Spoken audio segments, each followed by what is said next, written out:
The Civil War muster returns after an absence of over 3 years from the Civil War muster.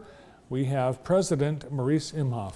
Hi, Maurice. Hey, Bart, how are you doing today? Good to see you. Welcome back. Happy to be here, as always. So I knew we didn't have it for 2 years, but it's been 3 that we haven't had it. Yep, 3 years. So there wasn't one in 2019, 20, 22, or 21. Sorry, 22. So yep, about 3.5 years about. You know, and I think that, you know, a part of the discussion, there's probably consideration about just the national reckoning as to how we look at, you know, the events of the Civil War. Right. Did that come into the discussion? It is definitely something that we're looking at, you know, with the events taking place across the country. But I also think that it's an important time to talk about our Civil War history. You know, why does this history matter, and making sure that it's told in many different cases. You know, the story has to be told, you know, somewhere, and we have to be able to learn from it. So this is a great place for it. And you are actually one of the reenactors as a middle school student. I remember you were on our show as, I think you were 12, maybe 13? Yep, 14. Yeah. I think about 14. And I still do it. Actually, was out at Waterloo Farm this past weekend with my cousin. We got some new equipment, so we're breaking that in and testing it out. So it's really cool. Yeah, I noticed your cousin is essentially your sidekick. Is he into it as much as?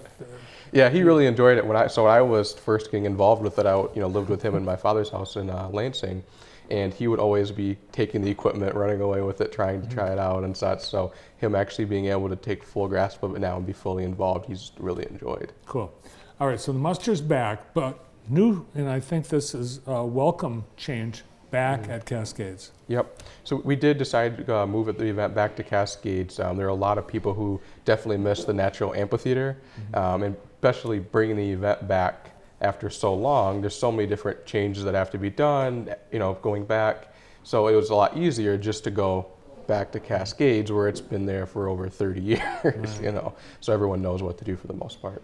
Yeah, I think obviously we have two beautiful parks that it works great in both, but the Cascades where it was originally for decades, and yeah, I think it's much better suited. Some of the changes, actually you brought a clip. Yes. I think we'll see some of the changes. Why don't we roll that? Let's take a look. Oh, that's the B-roll. Okay. Yep, so we'll have our Civil War coffee wagon there. This is Mr. Alan Farley with the United States Christian Commission. He will be in attendance bringing his coffee wagon all the way from the East Coast. No kidding. So you'll actually be able to see coffee, Civil War coffee, made right on site in that big fancy wagon there. So we're super excited to be able to have that new addition at the event. We can see some of our regular attendees there. And this is filmed at Greenfoot Village in Detroit. That event isn't happening this year, unfortunately, but we'll be able to pick up some of the people that usually attend that event will now come over to ours. We also are having Camp Chase Band come back to Jackson for the first time in a long time. They are a full fife and drum corps that will be coming in attendance. You can see them here. Wow. You know, I guess we were talking about the coffee cart, and we pictured something entirely different. Yeah. That is quite the coffee cart. Yeah, so you know the muster's been going on for so long and been the same in many ways. So we wanted to be able to bring in some new things. That way you see some new things, hear new things, and even taste. Yeah, I think one of the things people look forward to, the root beer, and what's the popcorn that's half sweet, half salty. Yeah, I know what you're thinking of, Yeah. but I can't quite think of the name of it. But yeah, there's so many neat things like that the muster has to offer, and with it being gone, one of the biggest things that I've heard, being one of the local area historians of the Historical Society, is when's the muster coming back? Is it coming back? When is it coming back? And honestly, it wasn't. In some cases, after the pandemic, it really got hit hard.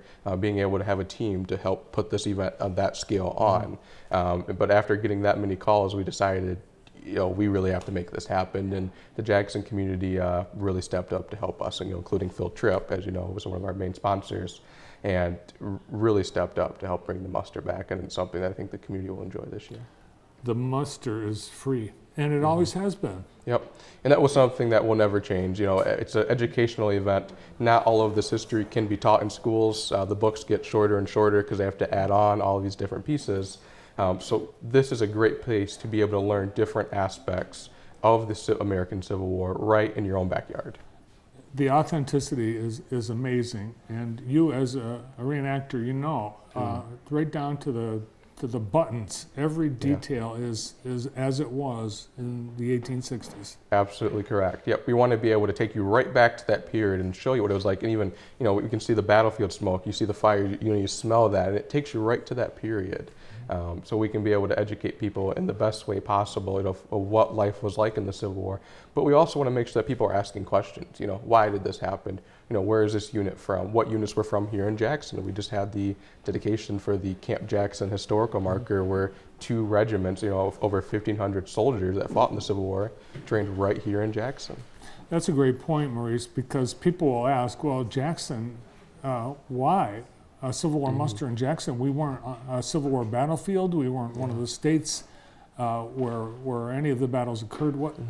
But there's a lot of Civil War history right here. In fact, Absolutely. right in this building, Civil War soldiers met in this building before they mustered out. Right. And we, as a community, we provided, our families provided a lot of soldiers. Jackson was the hub for the Civil War next to Detroit. The governor during the time actually lived right here, right around the corner on Lansing Avenue, where the hospital building is, not the hospital, the medical building there. His home stood right there. The man right in front of the Capitol building on the statue, Governor Blair, he lived right here in this town, and a lot of troops came out of here, a lot of equipment came out of here. I've even read that they manufactured some different equipment at the prison when they were doing a lot of labor work there. So it's very interesting. Yeah, the governor, he was called the Civil War governor. Correct. Austin Blair, Yep. from Jackson. So the muster typically does two battles in the past, one on Saturday, one on Sunday. Is that the same format this year? Yep, we always have those 2 battles, one on Saturday, one on Sunday, both at 2 o'clock as always. We make sure we have that schedule absolutely correct at the same time, so it doesn't change, because otherwise if we change it, everyone will show up at the wrong time. But that'll be the same case. We haven't picked out what those scenarios will be this year yet. We were working on a lot of the more administrative stuff so far, but they will be great as always. We'll have the infantry there, the cavalry there, and the artillery. So we'll make Jackson rattle there for the weekend. Will there be any dignitaries like President Lincoln or any of the generals? Yep, so we have Abraham Lincoln coming in. Our friend who did portray Mr. Abraham Lincoln, Fred, he unfortunately passed away recently, so we do have a new person coming in who portrays Mr. Lincoln. We have Thomas Jefferson coming in as well, or Jefferson Davis, excuse me. I should not get that wrong. But yeah, so yeah, we'll have him coming in as well to portray. And where do these reenactors come from? It's pretty much all over the state. We have quite a few units from right here in Michigan. But we do have people come all the way from. The coffee wagons coming from Virginia, for example. So they really make an effort all across the country to come here. It's the largest muster in the Midwest. And people really, because of the years Jackson has done it, we have our own Jackson contingent. Right. Yep. So we have the 7th Michigan reenactors. A lot of those guys are from right here in Jackson, Michigan. We also have the group that I work with, the 102nd U.S. Colored Troops Company C, which is comprised of students all under 25, African American, who portray that unit. And at the time, and in our history, it's called the Colored Troops. Correct. And you've done so much research about the history of the colored contingent in Michigan that no one knew it existed. Yep, and it's a very important piece of history for here in Michigan, and it helps show that that African Americans during the Civil War are often portrayed as the victims, but this helps to show that they were not the victims; they were the victors. They stood up, took the call, and went back to the South to fight for the freedom of others. Yeah, some of the stories I've been in Maurice's presentations where you've told stories about specific people that they finished their tour. They came back and decided they were going to go back. Right. And it was time and time again, we had so many from Jackson that did just that. Yep, exactly. Yep, super excited. Yeah. All right, so August, as always, the last weekend of August at Cascades. And what do you need? You've got Phil Tripp, major sponsor. What else? Anything else? Yeah, we got some good sponsors lined up, but in order to keep adding new things, we want to be able to line a few more sponsors in. So if you're able to support us, please reach out to us at jxnhistorical@gmail.com. We're partnered with the Historical Society, so we definitely could use your support and some volunteers as well. Awesome. Thanks for coming in. Happy to be here. the president of Civil War Muster, Maurice Imhoff. Stay tuned.